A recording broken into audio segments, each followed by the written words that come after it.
Hello दोस्तों, कैसे हैं आप लोग। करंट अफेयर्स टुडे का आज 34 एपिसोड आप लोगों के बीच लेके आया हूं, जिसमें आज का जो टॉपिक है वह है संवैधानिक या प्रशासनिक घटनाक्रम से। पिछले हम कई सारे टॉपिक देख चुके हैं जो एपिसोड के माध्यम से यूट्यूब पे अपलोड कर चुके हैं।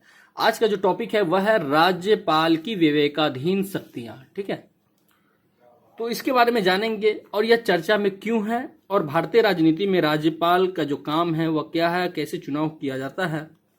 ठीक है, और राज्यपाल की विवेकाधीन जो शक्तियों पर सर्वोच्च न्यायालय का क्या मत है और राज्यपाल को हटाने की क्या क्या प्रक्रियाएं हैं और पूर्व के मामले इससे संबंधित जो पूर्व मामले हैं वो क्या है, आयोग का मत क्या है इसके संबंध में। ठीक है, तो राज्यपाल से जितनी भी है ना, राज्यपाल की जो विवेकाधीन शक्तियां हैं उनके पक्ष में जितनी भी बातें हैं और विपक्ष में जितनी बातें हैं सभी इस टॉपिक में हम लोग आज के वीडियो में देखेंगे। तो चर्चा में क्यों है, कह रहा है कि हाल ही में तमिलनाडु के सत्ताधारी यानी धर्मनिरपेक्ष प्रगतिशील गठबंधन से जुड़े संसद सदस्यों द्वारा तमिलनाडु राज्यपाल को अपदस्थ करने की मांग को लेकर राष्ट्रपति भवन को एक ज्ञापन सौंपा गया है। ठीक है, धर्मनिरपेक्ष प्रगतिशील गठबंधन के द्वारा तमिलनाडु राज्यपाल जो है उनके अपदस्थ करने की मांग कहा गया, यानी उनके पद से हटाने की मांग किया गया है। ठीक है, तो उनके पीछे क्या कारण है, इन सभी मुद्दों को हम जानेंगे। तो इस टॉपिक को और बेहतर समझने के लिए इससे जो संभावित प्रश्न है वो हम देख लेंगे, जिससे इस टॉपिक को समझने में और आसानी होगा।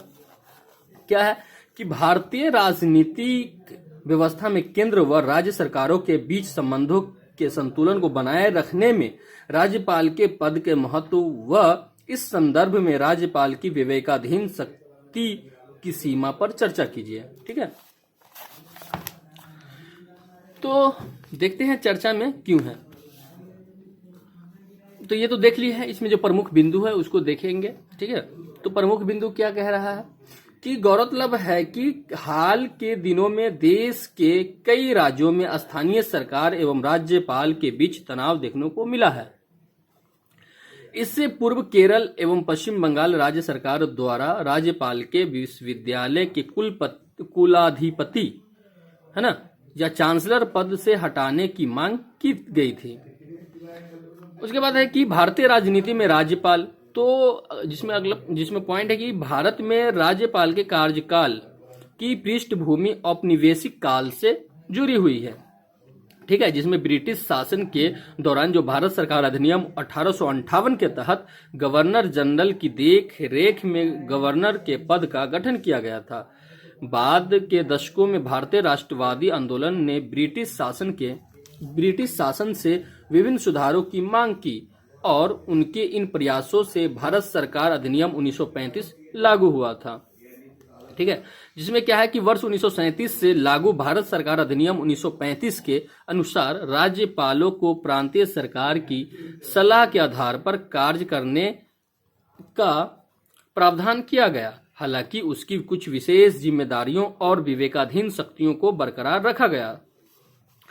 अगला पॉइंट है कि स्वतंत्रता के बाद वर्ष 1947 के अनांतिम संविधान को 1935 के अधिनियम से अनुकूलित किया गया था। इसके तहत राज्यपाल का पद बरकरार रखा गया, परंतु इसमें राज्यपाल के संदर्भ में अपने विवेक से कार्य करना और अपने व्यक्तिगत निर्णय का प्रयोग जैसे वाक्यांश को नहीं शामिल किया गया था। अब क्या आप अवगत हैं? तो इसमें क्या है कि राज्यपाल क्या है और राज्यपाल का चुनाव कैसे किया जाता है, इससे संबंधित इसमें तथ्य दिया गया है। तो भारतीय संविधान के अनुच्छेद 153 से 161 में राज्यपाल की स्थिति, भूमिका, शक्तियां और कार्यालय की शर्तों को वर्णित किया गया है। अगर आप राज्यपाल को अच्छे से समझना चाहते हैं, राज्यपाल की क्या कार्य है, राज्यपाल की स्थिति क्या है, उनकी भूमिका क्या है हमारे देश में और इसकी जो शक्तियां हैं और इसके कार्य करने की जो शर्तें हैं वो क्या क्या है, तो आप अनुच्छेद जो भारतीय संविधान के अनुच्छेद 153 से 161 है उनको आप पढ़ लेंगे तो आपको अच्छे तरीके से समझ में आ जाएगा। जिसमें अगला पॉइंट है कि राज्यों में राज्यपाल की भूमिका केंद्र में राष्ट्रपति के लगभग समान होती है। जैसे कि हमारे देश के जो राष्ट्रपति होते हैं उसी की तरह जो समान जो शक्तियां होती है राज्य के राज्यपाल के पास होती है। जैसे भारत के जो प्रथम व्यक्ति होता है वह राष्ट्रपति को कहा जाता है, उसी तरह किसी भी राज्य के जो प्रथम व्यक्ति कहे जाते हैं वह वहाँ के राज्यपाल होते हैं। ठीक है। वह राज्य की कार्यकारी शक्ति का प्रमुख होता है और मंत्रिपरिषद की सलाह पर कार्य करता है, कुछ मामलों को छोड़कर ठीक है, तथा मंत्रिपरिषद द्वारा राज्य विधानमंडल के प्रति उत्तरदायी होती है। और यह जो होते हैं राज्यपाल व मंत्रिपरिषद राज्य विधानमंडल के प्रति उत्तरदायी होते हैं, ठीक है, उनके अनुरूप कुछ काम करते हैं। हालांकि राज्यपाल को संविधान के तहत कुछ शक्तियां प्राप्त हैं, जैसे कि राज्य विधानमंडल द्वारा पारित विधेयक को सहमति देना या रोकना, राज्य विधानसभा की बैठक के लिए सहमति देना, निर्वाचन प्रक्रिया के बाद बहुमत न स्पष्ट होने की स्थिति में राजनीतिक दल को अपना बहुमत साबित करने के लिए आवश्यक समय का निर्धारण करना आदि, ये सब राज्यपाल के काम हैं।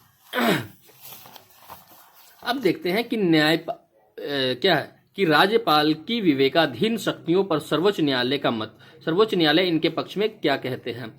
तो SR बम्बई बनाम भारत संघ मामला हुआ था जो 1994 में, तो वर्ष 1994 में SR बम्बई मामले में उच्चतम न्यायालय की 9 जजों की पीठ ने यानी जजों की बेंच ने स्पष्ट किया कि राज्यपाल द्वारा राज्य में केवल संवैधानिक तंत्र के टूटने की स्थिति में ही राष्ट्रपति शासन लागू करने की सिफारिश की जा सकती है। और कह रहा है कि राज्यपाल द्वारा जो राज्य के केवल संवैधानिक तंत्र जो टूट गया, जो संवैधानिक पक्ष है, उसको अगर अगेंस्ट में जाते हैं तो वहां राष्ट्रपति शासन लागू किया जा सकता है ना। उसके बाद है कि नबाम रेबिया व अन्य बनाम उपाध्यक्ष जो थे, 2016 का मामला है। इस मामले में वर्ष 2016 में उच्चतम न्यायालय की 5 जजों की संवैधानिक पीठ ने कहा कि राज्यपाल केवल मुख्यमंत्री की अध्यक्षता वाली मंत्रिपरिषद की सहायता और सलाह पर ही विधानसभा के सदन को आहूत और भंग कर सकता है, अपनी इच्छा से नहीं। अगर वहां के मुख्यमंत्री जिस राज्य के मुख्यमंत्री और वहां के मंत्रिपरिषद अगर उनकी जो सलाहें देती है उन आधार पर विधानसभा के सदन को या तो भंग कर सकता है या आहूत कर सकता है, ठीक है, अपनी इच्छा से नहीं कर सकते हैं।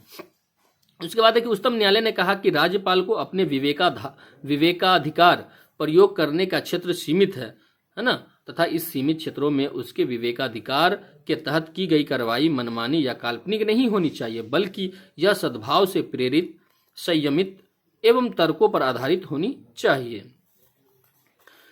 समेश्वर सिंह बनाम पंजाब राज्य 1974 की बात है। इस मामले में उच्चतम न्यायालय ने कहा कि राष्ट्रपति और राज्यपाल अपनी औपचारिक संवैधानिक शक्तियों का प्रयोग केवल कुछ असाधारण स्थितियों को छोड़कर अपने मंत्रियों की सलाह के अनुसार करेंगे, ठीक है। अब है कि राज्यपाल को हटाने की प्रक्रिया। तो राज्यपाल को हटाने की प्रक्रिया क्या है, तो संविधान के अनुच्छेद 155 और अनुच्छेद 156 के अनुसार किसी राज्य के राज्यपाल की नियुक्ति राष्ट्रपति द्वारा की जाएगी और वह राष्ट्रपति के प्रसाद पर्यंत during the pleasures of the president अपने पूरे कार्यकाल 5 वर्ष जो होते हैं राज्यपाल के जो कार्यकाल होते हैं 5 वर्ष है के लिए अपने पद पर बना रहेगा, ठीक है। और इसका जो चुनाव किया जाता है राष्ट्रपति के द्वारा किया जाता है। और इनके जो जो नियुक्ति होती है अनुच्छेद 155 और अनुच्छेद 156 के तहत होता है। क्योंकि अगला पॉइंट है कि क्योंकि राष्ट्रपति संविधान के अनुच्छेद 74 के तहत मंत्रिपरिषद की सहायता और सलाह पर कार्य करने के लिए बाध्य हैं, ऐसे में कहा जा सकता है कि राज्यपाल की नियुक्ति और उसे हटाने का निर्णय केंद्र सरकार द्वारा लिया जाता है। राज्यपाल के कर्तव्य और जिम्मेदारियां एक विशेष राज्य में होती है, परंतु संबंधित राज्य सरकार द्वारा राज्यपाल पर महाभियोग लगाने का कोई प्रावधान नहीं है। और उस राज्य के जो सरकार होते हैं उस राज्यपाल पे महाभियोग लगाने का कोई प्रावधान नहीं है, ठीक है। इसके लिए केंद्र सरकार में इनके पक्ष रखा जाते हैं। अगला पॉइंट है कि पूर्व के मामले क्या है, तो सूर्य नारायण चौधरी बनाम भारत संघ 1981, ठीक है। राजस्थान उच्च न्यायालय ने कहा कि राष्ट्रपति के प्रसाद पर्यंत during the pleasures of the president का सिद्धांत न्यायोचित नहीं है, क्योंकि इसके तहत राज्यपाल के पास कार्यकाल की कोई सुरक्षा नहीं होती है और राष्ट्रपति द्वारा उसे किसी भी समय हटाया जा सकता है। अगला पॉइंट है कि बीपी सिंघल बनाम भारत संघ 2010 में कहा गया है कि उच्चतम न्यायालय ने जो मामला आया कि उच्चतम न्यायालय ने कहा कि राष्ट्रपति प्रभावी रूप से केंद्र सरकार के पास किसी राज्यपाल को बिना कोई कारण बताए और बिना सुनवाई का अवसर दिए किसी भी समय हटाने की शक्ति है। अगला पॉइंट है कि हालांकि इस शक्ति का प्रयोग मनमाने या अनुचित तरीके से नहीं किया जा सकता है, बल्कि इसे वैध कारणों के लिए केवल दुर्लभ और असाधारण परिस्थितियों में राज्यपालों को हटाने की शक्ति का प्रयोग किया जाना चाहिए। ठीक है। अब अगला है कि केवल इसलिए कि एक राज्यपाल केंद्र सरकार की नीतियों और विचारधाराओं से अलग मत रखता है, यह केंद्र सरकार ने उस पर विश्वास खो दिया है, एक राज्यपाल को हटाने के लिए पर्याप्त नहीं है। ठीक है। उसके बाद है कि आयोग का मत क्या है, जिसमें कौन है, सरकारिया आयोग, वेंकट चलैया आयोग और पुंछी आयोग, इनके बारे में क्या राय है। तो इसने सिफारिश की कि राज्यपालों को दुर्लभ और विशेष परिस्थितियों को छोड़कर अपने 5 वर्ष के कार्यकाल को पूरा करने से पहले बर्खास्त नहीं किया जाना चाहिए। ठीक है। अगला पॉइंट है कि आयोग ने कहा कि यदि किसी दुर्लभ मामले में राज्यपाल को हटाना ही पड़े तो हटाने की प्रक्रिया में राज्यपाल को अपने आचरण की व्याख्या करने का अवसर देना चाहिए और केंद्र सरकार को राज्यपाल द्वारा दिए स्पष्टीकरण पर उचित विचार करना चाहिए। अगला पॉइंट है कि साथ ही आयोग ने सुझाव दिया कि राज्यपाल को उनके हटाए जाने के आधारों के बारे में सूचित किया जाना चाहिए। ठीक है। वेंकट चलैया आयोग 2002 में कहा गया कि जो सरकारिया आयोग था 1988 में था। ठीक है। वेंकट चलैया एक आयोग आया था, उसके तहत क्या है कि मतलब राज्यपाल के संबंध में कि वेंकट चलैया आयोग ने भी अपनी रिपोर्ट में सिफारिश की कि आमतौर पर राज्यपालों को अपने 5 वर्ष के कार्यकाल पूरा करने की अनुमति दी जानी चाहिए। इसमें अगला पॉइंट है कि यदि उन्हें कार्यकाल पूरा होने से पहले हटाना है तो केंद्र सरकार को मुख्यमंत्री से परामर्श के बाद ही ऐसा करना चाहिए। पुंछी आयोग 2010 में है कि पुंछी आयोग ने संविधान से राष्ट्रपति को प्रसाद पर्यत during the pleasure of the president वाक्यांश को हटाने का सुझाव दिया, क्योंकि केंद्र सरकार की इच्छा पर एक राज्यपाल को हटाया नहीं जाना चाहिए, बल्कि इसके लिए केवल राज्य विधायिका से पारित एक प्रस्ताव द्वारा हटाया जाना चाहिए। अगला पॉइंट है कि साथ ही आयोग ने सिफारिश की कि राज्यपालों पर चांसलरों की भूमिका का बोझ नहीं डालना चाहिए। अगला पॉइंट है कि हालांकि उपरोक्त सिफारिशों को संसद द्वारा कानून में नहीं शामिल किया गया था, इसलिए वे केंद्र सरकार के लिए बाध्यकारी नहीं है। ठीक है। आगे की राह क्या है कि राज्यपाल एवं राज्य सरकार के बीच तनाव के बढ़ते मामलों को देखते हुए राज्यपाल के अधिकार क्षेत्र की सीमाओं को स्पष्ट करने के साथ केंद्र राज्य संबंधों में राज्यपाल की भूमिका के महत्व को समझना बहुत ही आवश्यक है। उसके बाद अगला पॉइंट है कि राज्यपाल की नियुक्ति की प्रक्रिया में राजनीतिकरण की आशंका को दूर करने के लिए एक विशेष समिति यानी उपराष्ट्रपति, लोकसभा अध्यक्ष, नेता प्रतिपक्ष आदि को शामिल करते हुए का गठन करने का विचार किया जाना चाहिए। तो ये रहा आज के इस टॉपिक में हम लोगों ने ये चीज़ देखें। दोस्तों आपको पता ही होना चाहिए कि अगर आप चैनल पे नए हैं, आप वीडियो को पहली बार देख रहे हैं, तो ये जो है दृष्टि के द्वारा मैगजीन दिया जाता है जो यूपीएससी तथा विभिन्न स्टेट पीसीएस के एस्पिरेंट के लिए। ठीक है। तो अगर आप इनसे जुड़े नहीं हुए हैं, दृष्टि से अगर क्लास नहीं कर रहे हैं, तो आपके पास ये उपलब्ध नहीं हो पाता है और ये मार्केट में भी नहीं उपलब्ध है। ठीक है। तो हम चाहते हैं कि आप इससे वंचित न रहे, इसके लिए हमने वीडियो बनाकर आप तक पहुंचाने की कोशिश कर रहे हैं। ठीक है। तो आप वीडियो को अच्छे तरीके से देखें और रेगुलर देखने के लिए वीडियो को जरूर चैनल को जरूर सब्सक्राइब कर ले, जिससे ये वीडियो रेगुलर आप तक पहुंचते रहे। तो आज के लिए इतना ही, मिलते हैं नेक्स्ट एपिसोड में। जय हिंद।